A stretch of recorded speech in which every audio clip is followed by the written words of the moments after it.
Hello and welcome back another video guys. मैं हूं आपका होस्ट एंड दोस्त सुदर्शन और आज हम बात करने वाले हैं Spiderman the brand new day के ट्रेलर के बारे में। आज हम बेसिकली इस ट्रेलर का ब्रेकडाउन करने वाले और कॉमिक बुक से क्या क्या रेफरेंस ली है वो हम देखने वाले हैं। इस ट्रेलर को बार बार देखने के बाद आपको कई कॉमिक बुक के रेफरेंस मूवी में भर भर के देखने के लिए मिलेंगे। तो आज हम उस सब के बारे में बात करने वाले, क्योंकि पर्सनली मेरे जीवन में स्पाइडरमैन का बहुत बड़ा रोल रहा है। मैंने स्पाइडरमैन और बैटमैन से मैं इतना प्रेरित था कि मैंने उसकी हजारों कॉमिक पढ़ी है, बैटमैन और स्पाइडरमैन की। तो ये मेरा पर्सनल फेवरेट सुपर हीरो है और इसके बारे में मुझे बात करने में तो काफ़ी ज़्यादा अच्छा लगता है। तो इस ट्रेलर को देखने के बाद पर्सनली मुझे बहुत ज़्यादा अच्छा और बहुत ज़्यादा बेहतरीन फील हुआ है, क्योंकि इस वाले ट्रेलर में या इस मूवी में भर भर के आपको कॉमिक बुक्स के रेफरेंस देखने के लिए मिलेंगे। तो चलिए बात करते हैं उन सब के बारे में।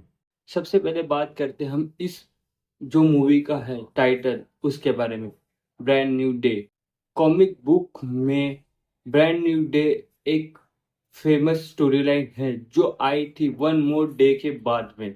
अगर आपने नो वे होम देखी होंगी तो आपको पता चल गया होगा कि क्या किस बारे में मैं बात करने वाला हूँ और उससे क्या कनेक्शन है। अगर आपने नो वे होम नहीं देखी होगी तो आपको लिटरली थोड़ा सा कंफ्यूजन होगा कि आपको समझने के लिए कि स्पाइडरमैन जो पीटर पार्कर है, बेसिकली आपको इस मूवी में पीटर पार्कर स्पाइडरमैन से ज़्यादा पीटर पार्कर की स्टोरी लाइन देखने के लिए मिलेगी। तो क्या कनेक्शन है, आपको नो वे होम पहली बार देखना पड़ेगा। पूरे शुरुआत से लेके एंड तक आप इस मूवी को अच्छी तरीके से एक्सपीरियंस कर पाओगे। कॉमिक बुक में भी अगर आप देखोगे तो जो पीटर पार्कर की ज़िंदगी है फिर से रीसेट हो जाती है। तो आप जब ट्रेलर देखोगे आप ट्रेलर में देख पाओगे कि मूवी में भी आपको वही देखने के लिए मिलेगा कि पीटर पार्कर को पूरी दुनिया भूल चुकी है। उसके एमजे हो गया, उसके पुराने दोस्त हो गया, सारी दुनिया में अब ब्रूस वेन हो गया, सारे लोग उसको भूल चुके हैं। बेसिकली स्पाइडरमैन को ही, पीटर पार्कर को सारे लोग भूल चुके हैं। यहीं पर मार्वल जो है इस बार हमें एक मूवी वाली ने एक कॉमिक बुक वाली फील देता है और हमें इस ट्रेलर को देखते वक्त कॉमिक बुक वाली फील आती है। जिन्होंने कॉमिक बुक पढ़ी होंगी उन्हें पता चल रहा होगा कि मैं किस बारे में बात कर रहा हूँ। अगर आपने मैन स्पाइडर कॉमिक बुक पढ़ी होगी तो उससे उससे के काफ़ी सारे रेफरेंस आपको इस मूवी में देखने के लिए मिलेंगे। अगर आपने ट्रेलर देखा होगा तो इस मूवी में आपको देखने के लिए मिलेगा कि पीटर पार्कर के बॉडी में काफ़ी ज़्यादा चेंजेस आपको देखने के लिए मिल रहे होंगे। उसके म्यूटेशंस, जो जाल जाल फेंकता है तो पहले वो एक मशीन लगाता था, वेब शूटर की मशीन लगाता था, पर इस बार इस मूवी में आपको देखने के लिए उसके बॉडी से ऑर्गेनिकली वेब निकल रहे हैं वो। और देखना, जो उसके वेब शूटर से जो वेब निकलते हैं वो काफ़ी ज़्यादा पतले और काफ़ी ज़्यादा थिन देखने के लिए मिलते हैं, पर जो ऑर्गेनिक वेब निकल रहे हैं तो वो काफ़ी ज़्यादा थिक आपको देखने के लिए मिलेंगे और काफ़ी ज़्यादा मोटे और काफ़ी ज़्यादा टाइट और मतलब काफ़ी ज़्यादा मतलब काफ़ी ज़्यादा हेवी देखने के लिए मिलते हैं। कॉमिक बुक में भी यही एक चीज़, कॉमिक बुक में भी आपको ये देखने के लिए मिलता है कि जब पीटर पार्कर के बॉडी में कुछ हार्मोनल या म्यूटेशन चेंज होते हैं तो उसकी बॉडी आउट ऑफ कंट्रोल चली जाती है। जैसे आपने ट्रेलर में देखा होगा, ट्रेलर का फर्स्ट सीन है जब स्पाइडरमैन और लैंड करता है, जब जहाँ स्कॉर्पियन होता है तो लैंड करता है तो देखना वो स्मूथ लैंडिंग नहीं करता है जैसे पिछले मूवी में आपने होम कमिंग में या नो वे होम में देखा होगा। तो वो काफ़ी ज़्यादा स्मूथ लैंडिंग करता है, पर इस बार देखना कि वो पहले बोट को तोड़ते हुए नजर आता है, फिर वो जाके सीधा क्रैश होता है कार पर। कॉमिक बुक में भी वो वैसा ही होता है। उसके जो म्यूटेशंस है वो उसके कंट्रोल के बाहर चले जाती है और वो ऑलमोस्ट मॉन्स्टर की तरह बन जाता है। ट्रेलर में भी आपको वो फिजिकल एवोल्यूशंस और अपने मतलब जैसे कुछ मकड़ी अपने जाल के अंदर ही कैसी रहती है वैसी भी आपको वो कुछ सीन देखने के लिए मिलेंगे। बॉडी में जो इवोल्यूशंस हो रहा है, म्यूटेशंस जो हो रहे हैं, वही बात आपको इस ट्रेलर में आगे चल के काफ़ी ज़्यादा देखने के लिए मिलती है कि उसकी बॉडी अपने ही कंट्रोल में नहीं है, किस तरीके से वो गिरते पड़ते एक बिल्डिंग पे जाके क्रैश कर देता है। वो सारी चीज़ आपको इस ट्रेलर में देखने के लिए मिलती है। तो यह रेफरेंस हो सकता है मैन स्पाइडर या फिर द अदर जो स्टोरी लाइन थी कॉमिक बुक में उसका ये रेफरेंस हो सकता है। और काफ़ी फैंस ये भी कह रहे हैं कि हाँ, ये उसी का रेफरेंस है। अगर आपने द मैन स्पाइडर या द अदर पढ़ी होगी तो आपको भी उसमें कुछ ऐसी ही चीज़ देखने के लिए मिलती है। अब उस वो चीज़ कितना एक्यूरेटली दिखाते हैं वो तो मूवी देखने के बाद ही पता चलेगा। तो हो सकता है हमें मार्वल इस बार कॉमिक बुक एक्यूरेट, हमें स्पाइडरमैन नहीं मैन स्पाइडर की स्टोरी लाइन दिखाने वाले हैं इस सारे मूवी। और सबसे मेन चीज आती है हल्क वर्सेस स्पाइडरमैन। आपने एक सीन देखा होगा जहाँ एकदम हल्क क्या क्लैप करता है और पूरी बिल्डिंग क्रैश होती है, उसमें से स्पाइडरमैन भागते हुए जा रहा है। तो कॉमिक बुक में कई बार ऐसा हो चुका है कि स्पाइडरमैन और हल्क आपस में बहुत बुरी तरीके से फाइट और लड़ाई करते हुए हमें नजर आते हैं। लेकिन आप अगर ट्रेलर ध्यान से देखोगे तो पीटर पार्कर अपनी समस्या लेके वो हल्क के पास जाता है, क्योंकि उसने अपने आप को हल्क में ना कन्वर्ट होने के लिए उसके हाथ में एक डिवाइस लगा है, जिससे आप अगर देखोगे छोटी सी स्क्रीन है उस पे gamma radiation, compress gamma radiation लिखा होगा। क्योंकि जब जब गामा रेडिएशन के कंट्रोल में हल्क आता है तो वो मतलब ब्रूस बैनर आता है तो वो हल्क में ट्रांसफॉर्म हो जाता है। तो उसने उसका फार्मूला क्रैक कर लिया है कि उसने एक डिवाइस बनाया जिससे वो गामा रेडिएशन को कंप्रेस कर सकता है और वो हल्क में ट्रांसफॉर्म नहीं होता है। आपने ये चीज़ शी हल्क अगर देखी होंगी, पर्सनली मैंने तो पूरी नहीं देखी है वो सीरीज, मुझे उतनी खास नहीं लगी थी। पर आपने देखी होगी तो एक कार में वो शी हल्क के हाथ में भी वही डिवाइस होता है और हल्क और अपने ब्रूस बैनर के हाथ में भी वही गामा रेडिएशंस वाला वो डिवाइस लगा होता है।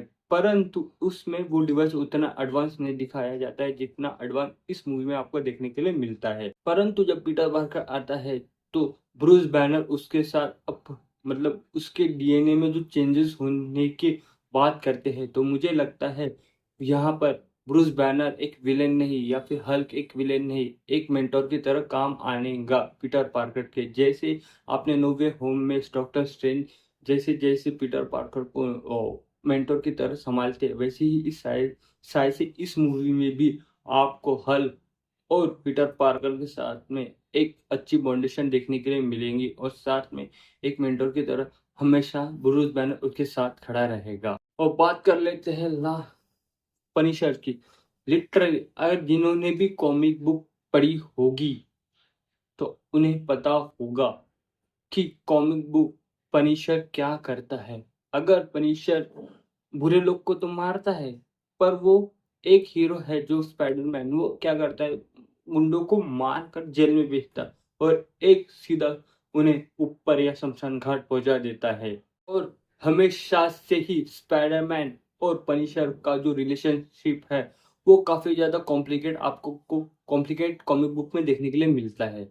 तो शायद से पता नहीं इस मूवी में उसे किस तरीके से दिखाया जाएगा, क्योंकि जब भी कॉमिक बुक में ऐसा होता है जब भी पनिशर और स्पाइडरमैन साथ में काम करते हैं या फिर पनिशर स्पाइडरमैन की जब भी कॉमिक बुक में आता है या दोनों साथ मिलके, तो कॉमिक बुक काफी ज्यादा डार्क हो जाती है। क्योंकि स्पाइडरमैन तो एक नॉर्मल सा टीनेज बच्चा है, परंतु परंतु पनिशर एक खट्टा खट्टा मजबूत इंसान है। तो वो दुश्मन को जो क्रिमिनल होते हैं उन्हें सीधा मार देता है और स्पाइडरमैन उन्हें पूरी तरीके से मारता नहीं हो, उन्हें बस वो एक हल्का सा झटका देके उन्हें जेल में फिर से सुधरने का मौका देता है। पर पनिशर ऐसा बिल्कुल भी नहीं है, पनिशर सीधा धड़ धड़ धड़ धड़ वाला काम है। अब पता नहीं सोनी वाले इसे किस तरीके से दिखाएंगे, क्या शायद से वो ब्रूटल जाएंगे या नहीं जाएंगे, क्योंकि पनिशर को मतलब पनिशर आपको दिखाया गया है तो हो सकता है मार्वल अब उसको PG-13 में कैसे कन्वर्ट करेंगे और किस तरीके से दिखाएंगे वो देखने के लिए काफी ज्यादा इंटरेस्टिंग होगा। क्योंकि जब भी पनिशर्स और स्पाइडरमैन की कॉमिक बुक में आती है तो आपको वो डार्कनेस फील होती है उन उन सारे कॉमिक बुक में। वो अब मैं कैसे एक्सप्लेन करूँ समझ नहीं आ रहा, पर हाँ काफी ज्यादा डार्क हो जाती है वो सारी कॉमिक बुक। और फाइनली फाइनली फाइनली स्कॉर्पियन की वापसी, क्योंकि हम 8-9 साल से होम कमिंग से स्कॉर्पियंस के सूट को देखने के लिए इतना तरस गए थे वो कब आएगा। क्योंकि वो ऐसा नहीं है कि छुट्टू मुट्टू सा, वो स्पाइडरमैन के कॉमिक का एक क्लासिक विलन है जो हमेशा स्पाइडरमैन को तगड़ी टक्कर देता है।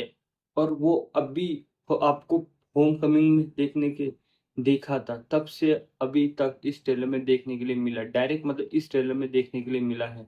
तो उसको कैसा यूटिलाइज करते हैं मुझे ये देखना होगा, पता नहीं, फिर ये हो सकता है कि वो बैंक रॉबरी करने जा रहा है ट्रेलर में जैसे दिखाया गया, और हल्की मुल्की फाइट करके डायरेक्ट से फिर उसको खत्म कर डाले, ऐसा नहीं होना चाहिए। काफी एक मतलब काफी बेहतरीन उसका रोल होना चाहिए, मुझे वो देखना है किस तरीके से स्पाइडरमैन और वो किस तरीके से वो रोल मतलब किस तरीके से उसको यूटिलाइज करते हैं, मेरा कहने का मतलब है किस तरीके से क्योंकि वो कॉमिक बुक में क्लासिक मतलब उसकी जो अभी क्या बोलते हैं मुझे इंग्लिश में समझ नहीं आया, जो उसके नेल्स है, जो स्पाइन है वो काफी ज्यादा इसमें कॉमिक एक्यूरेट देखने के लिए मिलते हैं। जैसे कॉमिक, हाँ कई बार कॉमिक्स में स्कॉर्पियन के हर बार वो चेंजेस करते रहते हैं, क्योंकि कहीं पर वो एकदम अलग देखने के लिए मिलता है, तो कॉमिक बुक कहीं पर बहुत ज्यादा अलग देखने के लिए मिलता है। उसके वो जो नेल्स है, वो स्पाइन है, किसी कॉमिक बुक में काफी तीखे और काफी तेज देखने के लिए मिलते हैं, तो किसी कॉमिक बुक में